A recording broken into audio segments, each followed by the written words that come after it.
안녕하십니까. 지식산업센터 전문기업 지산엔 박희성 대표입니다. 2020년 4월 20일 월요일. 어제 비가 오고 나서 참 날씨가 많이 깨끗한 느낌이 납니다. 코로나 때 영향으로 인해서 이렇게 상쾌함을 느낄 수 있는 이런 날인 것 같아요. 오늘은 잠깐 이동하면서 이제 이런 생각이 좀 들어요. 조금은 지식산업센터하고 다른 이야기, 약간 다른 이야기 좀 한번 해볼게요. 이렇게 지식산업센터가 서울 시내에서 분양가가 굉장히 고공행진하고 있잖아요. 지금 신규로 분양하는 것들이 뭐 이제 무난하게 1,500만 원을 넘어가는 경우가 많은 것 같아요. 가산 빼고는 나머지가 대부분 1,500만 원이 넘어갑니다. 이제 이렇게 되면 또 다른 양상이 생겨날 수 있습니다. 이 지식산업센터가. 여러분들은 그냥 지식산업센터 하나만 이렇게 딱 봤기 때문에 그냥 이렇게 올라가는 게 당연하고 또 이렇게 흐름이라고 이렇게 생각할 수 있겠지만, 이거를 이제 지어서 파는 사람 입장에서 쉽게 얘기하면 이렇게 고공행진이 된다는 것 자체는 이렇게 고분양가로 했을 때 팔릴 수 있다라는 이 사업의 주관자의 의지가 있고 또 확실한 어느 정도의 데이터가 있기 때문에 사실은 이렇게 분양가가 올라가는 거거든요. 그런데 이렇게 이제 이런 분양가 1,500만 원이 넘는 분양가가 시장에서 인식하게 되었다, 시장에서 받아들이는 시장이 되었다. 이렇게 되면 어떤 모양새가 나타나냐면, 잘 생각해 보세요. 서울 시내 여태까지 지금 지식산업센터가 어디에 생겼나요? 구로, 가산, 영등포, 강서, 성수동, 다 준공업지역이 생겼잖아요. 준공업지역에 지식산업센터가 생기는 이유가 뭔가요? 그러면 이유가 공업지역이니까, 준공업지역이니까 지식산업센터가 생겼다? 아니에요. 그거진 않아요. 그거를 꼭 그렇게 볼 이유는 아닙니다. 이제 준공업지역의 그 건축물을 인허가를 받게 되면 가장 많은 그 용적률을 받는 거, 쉽게 얘기하면 가장 많이 지을 수 있는 거, 가장 크게 지을 수 있는 용도의 건물이 지식산업센터예요. 그래서 준공업지역에 이렇게 지식산업센터가 많이 생깁니다. 생각해 보세요, 여러분들. 영등포에도 준공업지역인데 막 그 주변에 신세계 그런 건물도 있고요. 그 다음에 뭐 아파트들도 들어 있고요. 많이 있잖아요. 강서에도 마찬가지예요. 지식산업센터 있는 주변이 다 준공업지역인데 아파트도 있고 오피스텔들도 있어요. 그 다음에 성수동 생각해 보세요. 지식산업센터가 있는데 그 주변에 일반 뭐 이렇게 주택이나 아파트들이 있는 경우가 많이 있습니다. 이제 이게 지금 현재 시점에서 2020년 현재 시점에서 이 토지값을 사서 사업을 했을 때 어떤 사업을 하는 게 가장 돈을 많이 벌 수 있을까라고 봤을 때, 그거를 돈의 논리로 따졌을 때 지식산업센터가 가장 유리하기 때문에 지식산업센터를 짓는 거예요. 아파트를 지어도 됩니다, 여러분들.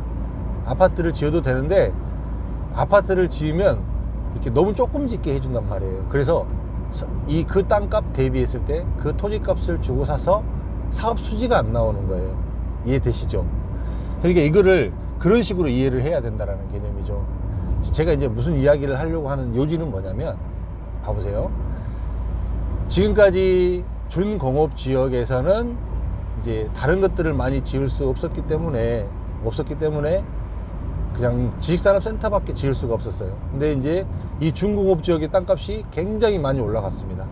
그래서 분양가가 1,500만 원이 넘어갔어요.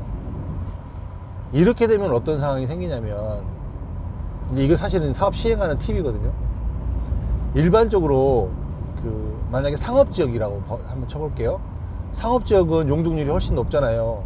상업지역에 지식산업센터를 지을 수 있을까요, 없을까요? 지을 수 있어요. 근데 상업지역에 지식산업센터를 지었는데, 과거에 지식산업센터가 만약에 700만원, 800만원 하던 때에 상업지역에다가 700만원, 800만원을 분양을 해서 답이 안 나오기 때문에 상업지역에는 상가 건물을 짓는 거였어요. 사업 수지상 상가 건물이 낮기 때문에. 그런데 이제 이 핵심의 요지, 제가 오늘 말씀드리려고 한 핵심의 요지는 뭐냐면, 만약에 계속적으로 서울 시내에 1,500만 원 이상 되는 고공행진의 이 분양가가 계속 나오고, 이게 시장에서 계속 받아들이고 잘 돌아간다 싶으면 이제 앞으로는 어떻게 될까요? 앞으로는 준공업 지역이 아닌 다른 지역에서도 지식산업센터가 생길 수도 있다는 개념입니다. 실제로 최근에 그 광명시 하안동에 그 예전에 그 자동차 그 중고자동차 매매센터 부지였거든요. 그 부지가 상업지역이었습니다. 상업지역. 용적률이 800%더라고요. 근데 거기에 지식산업센터가 지금 인허가를 해서 준비하고 있습니다. 이거 땅이 이런데 왜 이렇게 면적이 크지? 하고 봤더니 용도가 상업지역이었어요. 그런 케이스가 나올 수 있습니다. 그런 케이스가. 거기가 저는 참 그 사람이 사업 접근 잘했다고 생각하는 사람이거든요. 굉장히 탁월한 사람이에요. 상업지역인데 대부분의 사람들이 상업지역에 지식산업센터를 지을 생각을 사실은 안 합니다. 그냥 일반 상가 건물 지어서 1층 상가 비싸게 팔고 2층부터 시작해서 계속 낮게 지어서 이렇게 상가로 팔라는 생각을 하거든요. 근데 거기다가 지식산업센터를 넣어버린 거예요. 드라이브인으로 저층부하고 위쪽은 사무실로 넣어버리고, 지식산업센터의 분양가가 평균 이상으로 봤을 때 나쁘지 않기 때문에 사업 수지가 충분히 나온다고 본 거예요. 굉장히 탁월한 사람이라고 봐요, 저는. 그분. 그런 형태가 서울 시내에서도 생길 수 있습니다. 서울 시내에서도. 그 다음에 어지간한 조금 서울 바로 주변에 있는 이런 그 상업지역 이런 쪽에서도 분명히 이제는 지식산업센터가 나타날 수 있습니다. 그렇게 되면 또 다른 양상의 지식산업센터가 보여질 수 있어요. 또 이런 부분들이 또 이제 워낙에 일반 사람들이 많이 유입이 되고 있고 일반 사람들이 관심을 가지고 있고 워낙 사려고 하는 사람들이 많다 보니까 또 이거를 만들어서 짓는 사람들은 돈이 남아야만 짓는 거거든요. 그럼 이거를 짜는 사람은 그냥 짜지 않아요. 돈이 남고 충분히 경쟁력이 있다고 생각하기 때문에 그렇게 사업을 짠단 말이에요. 그렇게 봤을 때는 또 전혀 다른 모습으로 이 지식산업센터가 나타날 수도 있는 이런 상황이 생길 수도 있습니다. 근데 지식산업센터는 확실히 그 자체의 몸값을 80%를 70% 80%를 몸값으로 인정해 주기 때문에 만약에 뭐 상업지역에 짓든 어디다 짓든 충분히 경쟁력이 생길 수 있는 거죠. 이런 부분들이 앞으로 나타날 수도 있을 것 같고, 만약에 사업을 시행하는 사람들이라면 이제 이런 팁도 조금은 생각해 보셔야 된다는 거예요. 사실은 이제 뭐 제 영상 많이 있는 사람이 보지 않기 때문에 제가 이야기를 하는 거고, 제가 염두에 뒀던 사실은 사업 시행 쪽에 구상했던 부분 중에 하나였습니다. 의외로 사람들이 다 그런 쪽만 집중을 하고 있고 토지는 없고 이렇게 난리가 나는데, 여기서 약간 눈을 돌려볼 필요성은 사실상 좀 있는 거죠. 근데 그거를 사실 지식산업센터 지금 개발하러 들어온 사람들이 모르는 사람이 태반이에요. 모릅니다. 근데 의외로 광명시 거기에 그거를 그렇게 짰어요. 굉장히 신선했습니다. 제가 봤을 때는. 굉장히 생각이 조금 그래도 이렇게 개발 사업 쪽으로 머리가 잘 돌아가는 친구구나라는 생각이 좀 들었습니다. 좀 굉장히 이거를 잘 짰습니다.